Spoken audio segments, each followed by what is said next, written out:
اور ایک اہم بات اس مبارک مہینے کی یہ ہے کہ حضرت خواجہ خواجگان سلطان ہند سیدنا خواجہ غریب نواز معین الدین چشتی علیہ رحمت و رضوان اس رجب کے ماہ رجب کی 6 تاریخ کو آپ کا وصال ہوا اور آپ اس دنیا سے تشریف لے گئے۔ حضرت سیدنا خواجہ غریب نواز معین الدین چشتی رحمۃ اللہ علیہ ہندوستان کے اکابر اولیاء کرام میں سے ہیں جو اس ایشیا کے علاقے میں قطب مانے جاتے ہیں۔ بزرگان دین نے تحریر فرمایا ہے کہ اس علاقے کے قطب حضرت خواجہ غریب نواز علیہ رحمت و رضوان ہیں۔ حضرت سیدنا غریب نواز علیہ رحمت و رضوان اللہ تعالیٰ کے ان برگزیدہ اولیاءوں میں سے ہیں کہ نبی پاک صلی اللہ علیہ وسلم نے دین اسلام کی اشاعت کے لیے آپ کو ملک ہندوستان روانہ فرمایا۔ ہندوستان حضور پاک صلی اللہ علیہ وسلم کے حکم پر کئی ایک بزرگان دین آئے، لیکن حضرت غریب نواز رحمۃ اللہ علیہ جب تشریف لائے تو آپ کے آنے سے ہندوستان کے ہر شہر اور قصبے میں اسلام کی روشنی پھیل گئی، مسلمانوں کی آبادی پھیل گئی، کیونکہ آپ کی شخصیت ہی ایسی تھی، آپ کو بھیجا ہی گیا تھا اسلام کی اشاعت کے لیے۔ لیکن ایک بات یہ بھی یاد رکھیے، حضرت غریب نواز رحمۃ اللہ علیہ سے پہلے بھی ہندوستان میں اسلام تھا، آپ کے آتے ہی نہیں آیا، آپ کے آنے سے پہلے بھی مسلمان تھے، آپ کے آنے سے پہلے بھی اسلام تھا، لیکن عمومی طور پر نہیں تھا۔ ہم یوں کہہ سکتے ہیں کہ ہندوستان اس زمانے میں جتنا بڑا تھا، اس زمانے میں جتنا بڑا ہندوستان تھا، اس علاقے کے تقریباً 10 سے 15% مقامات میں اسلام تھا، اور حضرت غریب نواز رحمۃ اللہ علیہ جب تشریف لائے تو 100% مقامات میں اسلام آیا۔ یہ فرق ہے، یہ مطلب نہیں ہے کہ اسلام صرف حضرت غریب نواز لے کر آئے، بلکہ آپ سے پہلے بھی اسلام آیا تھا۔ کئی ایک صحابہ کرام، سینکڑوں کی تعداد میں صحابہ کرام ہندوستان تشریف لائے۔ حضور پاک صلی اللہ علیہ وسلم کے حیات طیبہ میں صحابہ کرام ہندوستان آئے۔ حضرت عمر رضی اللہ تعالیٰ عنہ کے دور خلافت میں تو باضابطہ قافلے کے قافلے ہندوستان آئے صحابہ کرام کے۔ پھر حجاج بن یوسف کے زمانے میں، یعنی خلفائے راشدین کا دور جب مکمل ہو گیا تو حجاج بن یوسف گورنر تھے، ان کے ماتحت رہنے والے ان کے غالباً بھانجے، حجاج بن یوسف کے بھانجے حضرت محمد بن قاسم رحمۃ اللہ علیہ ہندوستان تشریف لائے۔ اس وقت ان کی عمر 16 سال 7 مہینے تھی۔ 2000 لوگوں کی فوج لے کر آئے تو ہندوستان کے ساحلی علاقے کا سارا مقام فتح کر لیا اور اسلام سے آباد کر دیے۔ سمندری کنارے میں جو علاقہ تھا وہ تقریباً ادھر کا علاقہ آپ نے فتح کر لیا، وہاں پر اسلام کے جھنڈے گاڑ دیے۔ پھر سلطان محمود سبکتگی، محمود غزنوی تشریف لائے تو ان کے آنے سے بھی اسلام اور پھیلا۔ ایسے ہی اور بھی دیگر حضرات آئے، بادشاہ بھی آئے وغیرہ، لیکن حضرت غریب نواز رحمۃ اللہ علیہ جب تشریف لائے تو بچے ہوئے سارے ہندوستان میں جو ایک بڑی تعداد ہے ہندوستان کے علاقوں میں اسلام پھیلا، وہ حضرت غریب نواز علیہ رحمت و رضوان کے دم سے پھیلا ہے، آپ کی محنتوں سے، آپ کی کاوشوں سے، آپ کے فیضان سے اور آپ کی روحانیت سے، آپ کی علمی شان سے پھیلا ہے۔ حاضرین، حضرت سیدنا غریب نواز علیہ رحمت و رضوان کے شان و عظمت وغیرہ بہت ساری آپ کی تفصیلات ہیں، میں چند باتیں عرض کروں گا۔ حضرت غریب نواز علیہ رحمت و رضوان لوگوں کے ساتھ بڑی ہمدردی فرمایا کرتے، اور ہمدردی مسلمان کا شیوا مسلمان کی علامت ہے، اور آج ہمارے پاس ہمدردی ختم ہو چکی ہے۔ آج مسلم قوم میں مطلب پرستی ہے، ہمدردی نہیں ہے، مطلب پرستی ہے۔ ہر آدمی یہ چاہتا ہے کہ میں اپنا فائدہ کسی سے کیسے اٹھاؤں، کسی سے بھی میں اپنا فائدہ کیسے اٹھاؤں، یہ نہیں چاہتا کہ میں کسی کو کیسے فائدہ پہنچاؤں۔ یہ سوچ کا فرق ہے۔ یہ پچھلے زمانے کی سوچ تھی کہ میں کیسے فائدہ پہنچاؤں، اس زمانے کی سوچ ہے کہ میں کیسے فائدہ اٹھاؤں۔ اس سوچ کا فرق یہ بتا رہا ہے کہ انسان سے گر کر حیوان بن چکا ہے، کیونکہ حیوان بھی کبھی دوسرے حیوان کو فائدہ پہنچاتا ہے، اور آپ دیکھیں گے کہ انسان کبھی کسی کو فائدہ نہیں پہنچاتا، اور خاص طور پر زمین جائیداد، سونا چاندی، پیسوں کی جب بات آتی ہے تو کتنا مہربان آدمی ہے، کتنا ہمدرد ہے اور کتنا سخی ہے، یہ بات کھل کے آ جاتی ہے۔ جب دولت اور دنیا کی بات آ جاتی ہے تو اچھوں کے قدم لغزش میں آ جاتے ہیں، لرز جاتے ہیں، قدم آگے نہیں بڑھتے کسی کی ضرورت پوری کرنے کے لیے، دولت خرچ کرنے کے لیے یا معاف کرنے کے لیے۔ مان لیجئے کسی سے اپنا حصہ بھی کچھ آنا ہے، اسے معاف کر دے، یہ تو اور بڑی بات ہو گئی۔ یعنی ہمیں کسی سے کوئی حصہ ملنا ہے، وہ معاف کر دینا تو بہت بڑی بات ہے۔ آج تو حال یہ ہو چکا ہے کہ لوگوں کے منہ کا نوالا چھین رہے ہیں، ان کا اپنا حق چھین رہے ہیں، یہ کیفیتیں بچ چکی ہیں۔ تو حضرت غریب نواز علیہ رحمت و رضوان کی حیات طیبہ سے ہمیں سبق ملتا ہے کہ مسلمان کو ہمدرد ہونا چاہیے، مہربان ہونا چاہیے، اوروں کی ضرورت پوری کرنے والا بنے، دوسروں کی مدد کرنے والا بنے، اپنا مطلب پورا کرنے والا نہ بنے۔ اپنی ضرورت، اپنا مطلب تو پورا ہوتا رہے گا۔ حدیث پاک ہے کہ ما دام العبد فی عون اخیہ کان اللہ فی عون عبدہ، یعنی جب تک بندہ اپنے بھائی کی مدد میں رہتا ہے، اللہ تعالیٰ اس بندے کی مدد فرماتا رہتا ہے۔ غور کیجئے، سوچ کا فرق آپ غور کیجئے۔ ہم یہ چاہتے ہیں کہ کوئی ہماری مدد کرے، ہم یہ چاہتے ہیں کہ کوئی ہماری مدد کرے۔ اگر ہم یہ چاہیں کہ میں کسی کی مدد کروں، تو جب یہ سوچیں کہ میں کسی کی مدد کروں اور مدد میں لگ جائیں تو پھر اللہ تعالی ہماری مدد کرے گا۔ اب ہم جو سوچ رہے ہیں کہ کوئی میری مدد کرے، تو آپ بتائیے دنیا میں کون ایسا آدمی ہے جو آپ کی مدد کر کے آپ کی زندگی بھر کی مصیبت کو ٹال دے، زندگی بھر کی ضرورت پوری کر دے؟ کوئی ایک تو ایسا بندہ، کوئی ایسا نہیں ہے۔ تو جو آپ کی مدد پوری کر ہی نہیں سکتا، اس کے بارے میں مدد کی امید ہی کیوں؟ جو آپ کے کام پورا آ ہی نہیں سکتا، اس سے کام آنے کی توقع کیوں؟ اللہ تبارک و تعالیٰ فرماتا ہے، حدیث پاک ہے، نبی پاک صلی اللہ علیہ وسلم نے فرمایا، اللہ تعالیٰ اس بندے کی مدد فرماتا رہتا ہے جو بندہ کسی دوسرے کی مدد کرے، اپنے بھائی کی مدد کرے۔ اس لیے حاضرین، حضرت غریب نواز علیہ رحمت و رضوان کی زندگی سے ہمیں یہ سبق ملتا ہے کہ ہم کسی کی کیسے مدد کریں۔ اب بس دو باتیں، میں دو واقعے آپ کے متعلق عرض کر کے، حضرت غریب نواز رحمۃ اللہ علیہ کے اقوال، ملفوظات، آپ نے اپنے لوگوں کو نصیحت دینے کے لیے، سمجھانے کے لیے کیا فرمایا، یہ میں آپ کے گوشے گزار کرنا چاہوں گا۔ حضرت سیدنا غریب نواز رحمۃ اللہ علیہ ایک مرتبہ بغیر کسی علم و اطلاع کے، کسی کو کچھ دیے بغیر، خبر دیے بغیر دہلی تشریف لائے۔ دہلی میں آپ کے شہزادے، آپ کے مرید اور خلیفہ خاص حضرت سیدنا خواجہ قطب الدین بختیار کاکی رحمۃ اللہ علیہ رہتے تھے، اور یہ بڑے پائے کے بزرگ تھے۔ حضرت بختیار کاکی رحمۃ اللہ علیہ کا، آپ کا بادشاہ خود نثار تھا اور آپ پر فدا تھا، لیکن حضرت بختیار کاکی رحمۃ اللہ علیہ بادشاہ سے ملاقات نہیں کرتے تھے۔ ابتدائی دور کی بات تھی، بعد میں ملاقاتیں ماشاءاللہ بہت ہوئی، لیکن آپ پابندی لگا دیے تھے۔ کئی مرتبہ ایسا ہوا کہ بادشاہ ملاقات کے لیے آیا تو حضرت نے دروازہ بند کر دیا۔ یہ فرق ہوتا ہے اللہ والوں میں اور اللہ والوں کے جیسے بننے والوں میں۔ اللہ والوں کے جیسے بننا اور ہے، اللہ والے ہونا اور ہے۔ تو اللہ والوں کی صورت شکل اختیار کر لیے تو اس سے کوئی اللہ والا نہیں بن جاتا۔ صورت شکل واقعتاً فیض کی بات ہے، بڑی بات ہے، لیکن دل بھی ویسا بننا چاہیے، عمل بھی ویسا ہونا چاہیے، کردار بھی ویسا ہونا چاہیے۔ تو حاضرین، وہ آدمی کامیاب نہیں ہے جو بادشاہوں کے در پہ جائے، بلکہ حضرت بختیار کاکی رحمۃ اللہ علیہ تو فرما رہے ہیں کامیاب وہ آدمی بھی نہیں ہے جس کے در پہ بادشاہ آئے۔ جس کے در پہ بادشاہ آئے وہ کامیاب نہیں ہے، تو پھر در پہ جانے والا کیسے کامیاب ہوگا؟ اس لیے آپ دروازے ہی بند کر دیتے تھے، ملاقات نہیں کرتے۔ حضرت غریب نواز رحمۃ اللہ علیہ تشریف لائے، آپ نے عرض کیا کہ حضرت آپ اچانک تشریف لائے، حکم فرما دیتے میں حاضر ہو جاتا۔ کیا حکم ہے؟ آپ ارشاد فرمائیے، میں کیا خدمت کروں آپ کی؟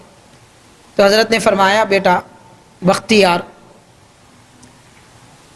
میں نے ایک زمین کھیتی کی تھی، اور اس میں فصل اگائیے، اور ایک زمانے سے اس پہ کام کر رہا ہوں۔ اب زمین ماشاءاللہ اس قابل ہو چکی ہے کہ وہ سالانہ 1-2 فصلیں دے سکتی ہے۔ تو میرے لڑکوں نے، میرے بچوں نے مجھ سے کہا ہے، حضرت غریب نواز فرما رہے ہیں، میرے بچوں نے مجھ سے کہا ہے کہ ابا حضور آپ بادشاہ کے پاس جا کر یہ زمین جس کو ہم نے آباد کیا ہے اس کو ہمارے نام مقطع لکھا کر لائیے۔ مقطع کیا ہوتا ہے؟ اسلام کا ایک قانون ہے کہ جو زمین کا کوئی مالک نہ ہو، یعنی کوئی آدمی بھی اسے خریدا نہ ہو، نہ باپ دادا سے وراثت میں آئی ہو، نہ حکومت کی ہو، نہ بلدیہ کے کسی اس میں تحت میں آتی ہو، ایسی زمین جو جنگلوں میں ہے، بیابانوں میں ہے، ایسے اگر زمین ہے جہاں کوئی آتا جاتا نہیں ہے، اگر کوئی آدمی اس زمین کو بسا لے، آباد کر دے، خواہ آبادی سے انسانوں سے آباد کرے یا پھر فصل سے آباد کرے، مطلب کھیتی بنا لے، ان دونوں صورتوں میں اسلامی قانون کے مطابق وہ زمین کا حقدار وہی آدمی ہوگا جس نے اسے آباد کیا۔ لیکن آباد کرنا شرط ہے، اس کے قوانین ہیں، کتنے سال تک ہو، کیا کرے وغیرہ، یہ تفصیلات ہے، بہرحال وہ تفصیل میں نہیں جاؤں گا۔ تو اس قانون اسلام کے تحت میں حضرت غریب نواز بادشاہ کے پاس تشریف لائے تھے، بادشاہ کے پاس جانا چاہتے تھے، مگر اپنے مرید کے پاس آئے تو یہ کہا کہ میرے بچوں نے کہا ہمارے نام پر آپ مقطع لکھا دیجئے، بچوں کے نام پر۔ تو حضرت غریب نواز نے جب یہ بات ارشاد فرمائی تو حضرت بختیار کاکی فرماتے ہیں آپ زحمت نہ فرمائیں، میں جاؤں گا بادشاہ کے پاس۔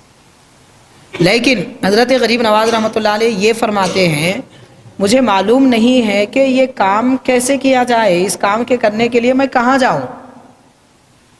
آپ غور کیجئے، یہ اللہ والوں کی علامت ہوتی ہے، انہیں دنیا کے بارے میں معلوم نہیں ہوتا کہ میری زمین کی رجسٹری کا کام کون سے آفس میں ہوگا، میں پاسپورٹ کہاں سے بناؤں، آدھار کارڈ کہاں سے بناؤں، کون سا لون لینے کے لیے کون سے آفس میں جاؤں، کس کو پکڑوں، کس کو وسیلہ بناؤں، یہ سب اللہ والوں کو معلوم نہیں ہوتا، کیونکہ اللہ کے نیک بندے معلوم نہیں ہوتا، مطلب وہ سب پوری جہاں کی خبر رکھتے ہیں لیکن وہ ایسی معمولی چیزوں کی طرف توجہ ہی نہیں کرتے، ان کو اس سے غرض ہی نہیں ہے۔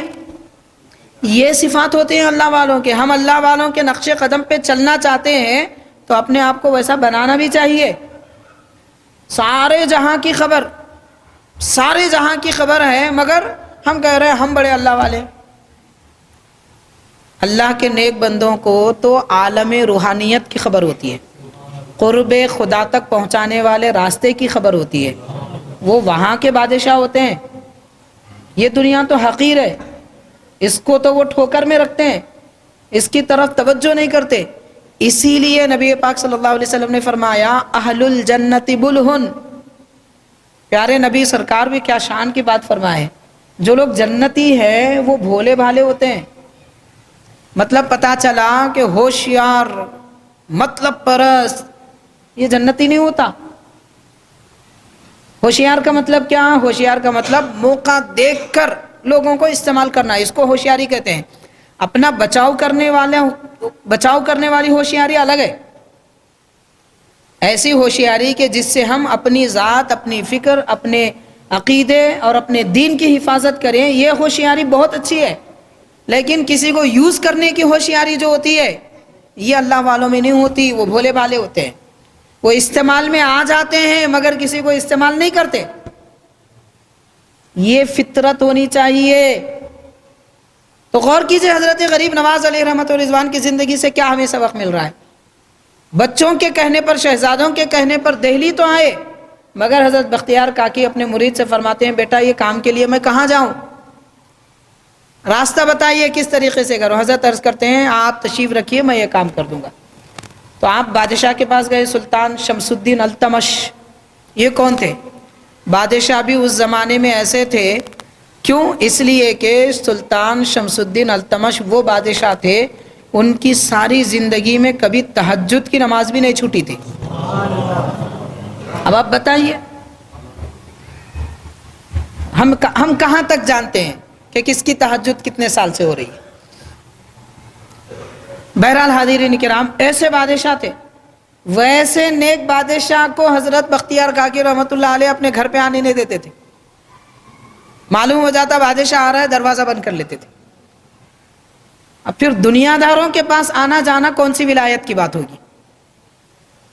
ہاں اللہ یہ کہ کسی دنیا دار کو سنوار کے دیندار بنانا چاہتے ہیں، جیسے حضرت بانی جامع نظامیہ شیخ الاسلام امام انوار اللہ فاروقی رحمۃ اللہ علیہ 3 بادشاہوں کو پڑھا کر عالم بنا دیے۔ محبوب علی خان صاحب، ان کے بیٹے عثمان علی خان صاحب، ان کے بیٹوں کو بھی پڑھائے، عالم بنا دیے، پرہیزگار بنا دیے، ہمدرد بنا دیے۔ اس طرح کا اگر معاملہ ہے تو ماشاءاللہ اچھی بات ہے۔ بہرحال حاضرین کرام، حضرت بختیار کاکی رحمۃ اللہ علیہ اپنے بادشاہ وقت کے پاس جیسے گئے، بادشاہ کو دربانوں نے اطلاع دی کہ حضرت بختیار کاکی تشریف لائے ہیں، تو بادشاہ اپنے تخت سے اتر گئے، سیڑھیاں اترتے ہوئے تیز دوڑنے لگے اور کہا اپنے خادموں سے کہ حضرت کو قالین میں، بڑے ہال میں بٹھا دو، قالین پر جو خاص مہمان آتے تو وہاں بٹھاتے تھے۔ اور بادشاہ جا کے کہنے لگے کہ حضرت میں آپ کو اپنے تخت تک لے جانا گوارا نہیں کیا، کیونکہ آپ دربار میں آنا پسند نہیں کرتے، میرے تخت پہ کہاں بیٹھیں گے؟ اور میں عرض کرنا یہ چاہتا ہوں کہ کئی بار میں آپ کے دربار عالی بار میں آیا تھا، لیکن آپ نے دروازہ بند کر لیا۔ آج اس خادم کا ایسا کیا کام، خوش نصیبی میری، آپ فرمائیے میں آپ کا کام کر دوں، کس وجہ سے آپ تشریف لائے ہیں؟ تو حضرت فرماتے ہیں کہ میرے شیخ تشریف لائے حضرت غریب نواز، انہوں نے ایک زمین کو تیار کیا ہے، کھیتی وغیرہ کر کے تیار کیا ہے، وہ چاہتے ہیں کہ ان کے بچوں کے نام پر آپ مقطع لکھ دیں۔ تو فوراً بادشاہ کاغذ قلم لاتے ہیں اور لکھ دیتے ہیں۔ تحقیق نہیں ہوتی، تفتیش نہیں ہوتی، چھان بین نہیں ہوتی، معلومات نہیں کی جاتی، یہ ہوتی ہے اطاعت گزاری، اور اس کو کہتے ہیں محبت۔ شاہان وقت بھی اولیاء اللہ سے ایسی محبت کرتے تھے، تو محبت ایسی ہوتی ہے۔ بہرحال حاضرین کرام، حضرت نے لکھا اور ساتھ میں بادشاہ نے زر و جواہر کی ایک تھیلی بھی پیش کی کہ حضرت خواجہ غریب نواز کی خدمت میں یہ تحفہ پیش کیجیے۔ حاضرین کرام، حضرت بختیار کاکی رحمۃ اللہ علیہ حضرت غریب نواز کی خدمت میں گئے اور وہ مقطع کے کاغذات آپ کے حوالے کیے، اور تھیلی زر و جواہر کی بھی جب پیش کی تو حضرت غریب نواز کا چہرہ بدل گیا، غصے کے آثار آئے، جلال میں آئے اور کہنے لگے کہ بابا آپ کو معلوم نہیں ہے میں دنیا داروں کے تحفے قبول نہیں کرتا۔ یہ اللہ والوں کی شان ہے۔ دیکھیے کتنی نصیحتیں مل رہی ہیں ایک واقعے سے، یہ ہمیں سمجھنے کی ضرورت ہے۔ آج اللہ والے کون ہوتے ہیں یہ سمجھنے کی ضرورت ہے۔ تو اللہ والے وہ ہوتے ہیں جو کسی دنیا دار کا تحفہ قبول نہیں کرتے، اور اللہ والے وہ ہوتے ہیں جو اپنی کسی غرض کی خاطر بادشاہ کے دربار میں بھی نہیں جاتے، اور اللہ والے وہ ہوتے ہیں جو شرعی قانون کے مطابق اپنا حق وصول کرتے ہیں۔ حق تھا، اسی وجہ سے آپ نے یہ فیصلہ لے کر آیا۔ تو بہرحال حاضرین کرام، حضرت سیدنا غریب نواز رحمۃ اللہ علیہ اپنے بچوں کا کام کرنے کے لیے اس طریقے سے آئے۔ حضرت غریب نواز علیہ رحمت و رضوان کی خدمت میں ایک آپ کے مرید آئے، بیچارے غریب تھے، کسان تھے، اور انہوں نے بھی ایک زمین ایسے ہی فصل اگائی تھی۔ تو وہاں جو اجمیر شریف میں جو گورنر تھا دلی کے ماتحت میں، تو اس گورنر کا کوئی ایک بڑا پلان تھا، وہ کوئی بڑی سڑک بنانا چاہتے تھے، کچھ کرنا چاہتے تھے، جس کی وجہ سے یہ جو غریب کسان حضرت غریب نواز کے مرید ہیں، ان کی کھیتی اس میں جانے والی تھی، یعنی ماسٹر پلان میں جانے والی تھی۔ تو وہ مرید آئے، عرض کرنے لگے، حضرت غریب نواز رحمۃ اللہ علیہ فوراً رخت سفر باندھتے ہیں اور دہلی آتے ہیں۔ دہلی آ کر سیدھا بادشاہ کے پاس جاتے ہیں اور فرماتے ہیں کہ فلاں غریب کسان میرا مرید ہے، اس کا حق مارا جا رہا ہے، تم اپنے گورنر کو حکم دو کہ وہ اپنا فیصلہ بدل دے، اس نے محنت کوشش کر کے اس زمین کو آباد کیا ہے، یہ زمین اس کے ملکیت سے نہیں جانی چاہیے۔ جب کسی غریب کی مدد کی بات آتی ہے تو غریب نواز خود بادشاہ کے پاس جاتے ہیں، اور اپنے بچوں کی بات آتی ہے تو حضرت کو کوئی راستہ بھی معلوم نہیں ہوتا کہ کہاں جانا ہے۔ مطلب بالکل واضح ہے کہ حضرت یاد الہی میں اتنے مستغرق رہے ہیں، اپنے بچوں کی بات آتی ہے تو دنیا کی طرف توجہ نہیں کرتے، اور غریب مرید کی بات آتی ہے تو پوری دنیا پہ نظر رکھ کے اس کا کام بنا دیتے ہیں۔ تو حاضرین، مرشد ان کو کہتے ہیں، پیر طریقت ایسے ہوتے ہیں